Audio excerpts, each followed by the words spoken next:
박근혜 대통령 탄핵 이후 친박계와 전면전을 벌이고 있는 새누리당 비주류가 비상시국위원회를 해체하겠다고 선언했습니다.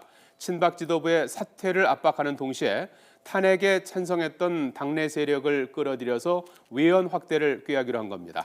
이런 가운데 친박계도 55명이 참여하는 개파 모임을 공식 발족하며 맞불을 놓을 태세를 갖췄습니다. 네, 국회 취재기자 연결합니다. 임성호 기자.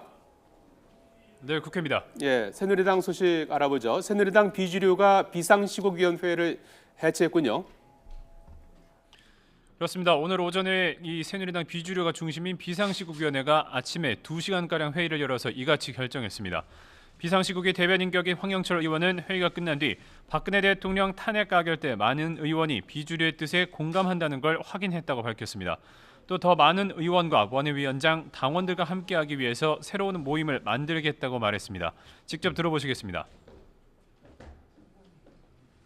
저희 비상시국회의는 오늘로써 해체하고 발전적으로 위원 확대를 포함한 새로운 모임을 만들기로 하였습니다. 비주류는 다만 탈당이나 분당 논의는 없다고 선을 그었습니다. 그러면서 친박 지도부의 사퇴를 거듭 촉구했는데요. 어제 정진석 원내대표가 사의를 밝힌 만큼 이정현 대표 등 친박 지도부도 함께 퇴진해야 한다는 겁니다. 비주류 핵심인 김무성 전 대표도 친박 지도부를 맹비난했습니다. 범죄자가 된 박 대통령을 감싸고 헌법 위에 대통령이 있는 것처럼 굴면서 국민을 배신하고 있다고 지적했는데요. 그러면서 친박 지도부가 박 대통령의 정치적 노예이고 가짜 보수이며 국정수습의 최대 걸림돌이라고 정면으로 비판했습니다. 이어서 새로운 보수를 만들기 위해 새누리당을 탈당해서 신당을 창당하겠다는 심각하게 고민하고 있다고 밝혔는데요. 김 전 대표의 발언입니다. 새누리당을 지금 장악하고 있는 가짜 보수들을 몰아내고 진정한 건전 보수들이 우리 새누리당을 재건해야 한다는 생각을 가지고 있습니다.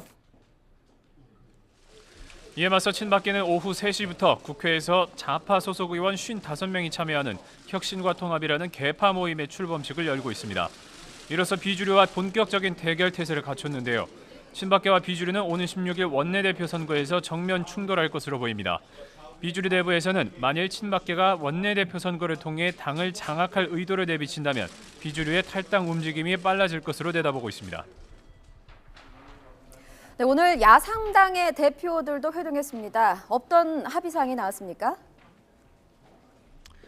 네, 더불어민주당 추미애 대표와 국민의당 김동철 비상대책위원장 또 정의당 심상정 대표가 오후 2시부터 1시간여 동안 회동했는데요. 이 야3당 대표들은 우선 헌법재판소에 박 대통령 탄핵 심판을 조속히 진행하라고 촉구했습니다. 하지만 그동안 주요하게 논의해왔던 여야정 협의체 구성에 대해서는 별다른 합의점을 찾지 못했습니다. 새누리당이 개파 갈등으로 정책 협의를 위한 여당의 협상 창구를 찾기 어렵다는 점 때문입니다. 협상 파트너를 찾기 어려워진 야권은 국정수습 방안을 논의하기 위해서 황교안 대통령 권한대행과 정당 대표들이 조속히 회동해야 한다고 제안했습니다. 야권은 또 황 권한대행이 20일과 21일로 예정된 대정부 질의에 꼭 출석해 국정 현안을 설명해야 한다고 견제에 나섰습니다. 직접 들어보시겠습니다.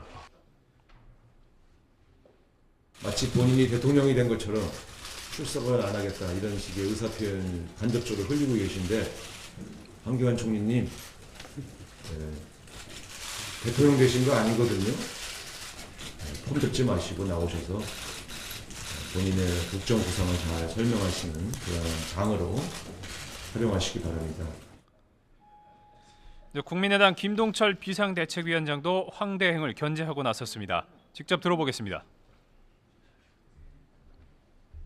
황교안 권한대행은 지금이라도 박근혜 없는 박근혜 정부를 만들려는 생각, 박근혜 대통령을 바라보면서 권한대행을 하려는 생각을 버릴 것을 엄중 경고합니다. 하지만 내일 오후 정세균 국회의장을 예방할 예정인 황 대행이 대정부 질의에 참석하지 않기로 하고 양해를 구할 것으로 예상이 되면서 야권의 반발 또한 예상됩니다. 지금까지 국회에서 YTN 임성호입니다.